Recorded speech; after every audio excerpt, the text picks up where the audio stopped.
So, I know we had a conversation before, and you were telling me that you're going to even grow even more. You're seeking to possibly get your GC license, and Right. tell me a little bit about So the future, I want to get my GC license because I want to actually start building homes or doing complete remodels. Okay. Right now, I am licensed and insured, but not to do a complete remodel. Correct. The only way I feel like I could get my business to where I want it to be, I need my GC license. I need to go further. I can't stay stagnant. I'm not a stagnant person. I always want more, bigger, better. And that's a good thing. I mean, because if a person just stay where you are, then how are you going to grow?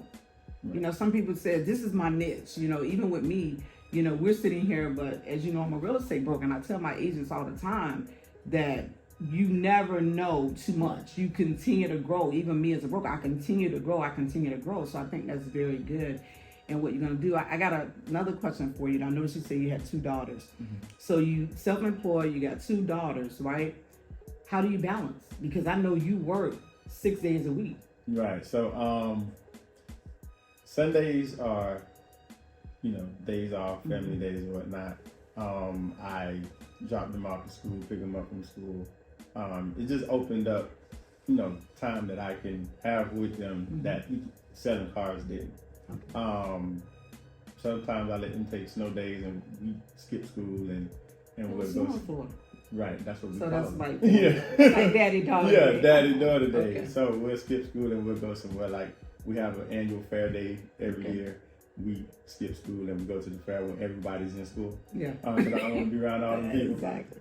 But that's it's opened up, you know, personal time with my kids, which is great. Okay. Just to get off the mountain TVs for a minute, I got another question for you, because I know you and I had a conversation, and then I also I do my homework, you know, on people, and we were talking about your involvement with the community and youth and everything. You want to share a little bit about that as far as you and, you know, not just your love for your mountain man, right? But what else is it to mountain men that? So I feel like the young men now don't know how to do, I ain't gonna call them manly things, but don't know how to do things that's manly things. Yeah, manly things. They don't know how to work with their hands. Yeah, you don't know how to work with your hands. You don't have those what is called those motor functions that that I feel you should have or they should have. They don't have that mentor or someone to look up to or some things like that. So I do want to start like probably a small mentorship or a small little what is it called? What's the word? When you get out of college and then what is called the internship? Internship. There you go. It's probably like an internship or something like that to start teaching, you know, more of these mechanics for them, because these computer jobs are going to go away. They are. You know, you need something that you can fall back on. Like you're going to need it, and this is a growing business. It is. It's not enough of us out here. I'm swamped with. That's a good thing for you. It's a good thing, but I don't mind sharing a little bit. You know what I'm saying? I don't mind. Hey, come learn from me and go out there and, you know, make some money. It's enough out here for everybody. Absolutely. Instead of being on the internet or trying to scam or trying to sell drugs. I mean, I've been there, of course, but I turned it around, and now I ain't scammed. Let's get that clear. I ain't scammed. I ain't come from that era. Okay. But I was in the streets at one point. I used to call myself flipping this and flipping that, and but I learned how to flip mounts. You know what I'm saying? You go buy a $17 mount, and you charge somebody $125 a mount of TV. That profit is way better than. And it's legal. And you're not risking your life and your freedom and all that. Correct. Okay. You go re-up at Walmart. Re-up at Walmart. You know what I'm saying? Okay. Go re-up at Walmart, buy you a little mount, and go mount somebody TV. Okay. You got $100 real quick. All right. You know what I'm saying? Oh, they need to mount the TV. Literally, the mount of TV, all you need is the mount and either a ratchet set or a drill.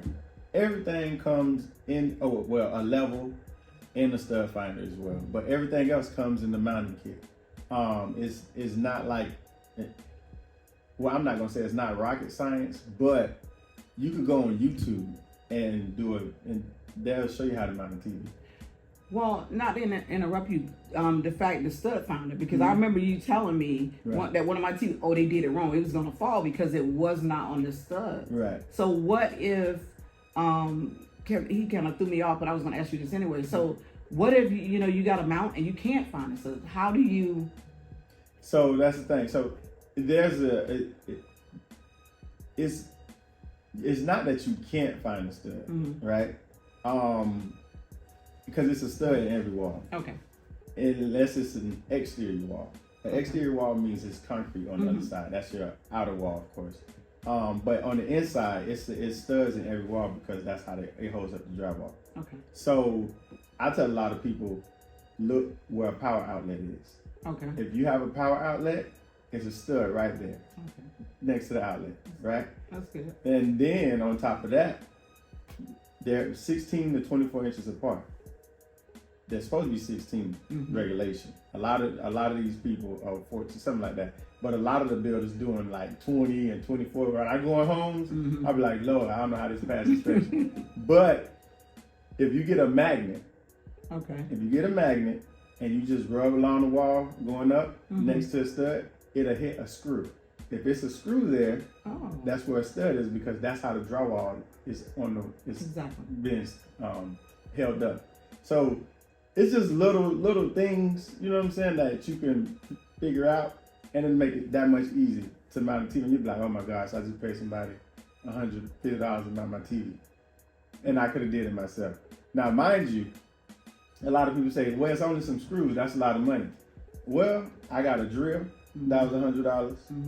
I got a level. That was $20. My stud finder, $10. Your mount, $25. By the time you go buy all that stuff and mess up your wall, exactly. Is it worth it to you to pay me $150 to mount your TV? Yeah. Exactly. So that's exactly. Especially if you want it done right, and if you don't look at the picture over there on the wall that's hung sideways, stuff like that. You want it done right, So that is absolutely true, and I love the fact that you said that. Hey, it's enough for all of us to eat, right? Because even in what I do, most people don't. They don't look at collaboration. It's about competition. We don't need to compete. Correct. It's enough money for everybody to make. Right. So with you helping the young men, and I know you're saying try to use your hands and do manly stuff is what you call it. How many young men did you have that come to you or they're able to receive that? Well, when I was, I'm not gonna lie, when I was mounting TVs for $50, $75, I was reaching out. Well, I was encountering the families with those young men. Okay. Not gonna lie, when I raised the prices a little bit, I don't really see them anymore. Okay. So I may have to put out some kind of. Now I know they still follow me and things like that, but I may have to start. I may have to put something out on my Instagram or social media or something, saying that, I'm going to start some programs, this, that, and the third. But when I first started, a lot of young men used to be like, hey man, I want to work for you, or this, that, and the third, and all this stuff. And I find it's hard for me to do because I'm a two-man show. I used to be a one-man show, but I'm a two-man show. So when it comes to, I guess, focusing on that is hard. Like if I could get some reliable employees, one day it's going to happen. Then I can branch out and do, my reach out and mentoring and stuff like that.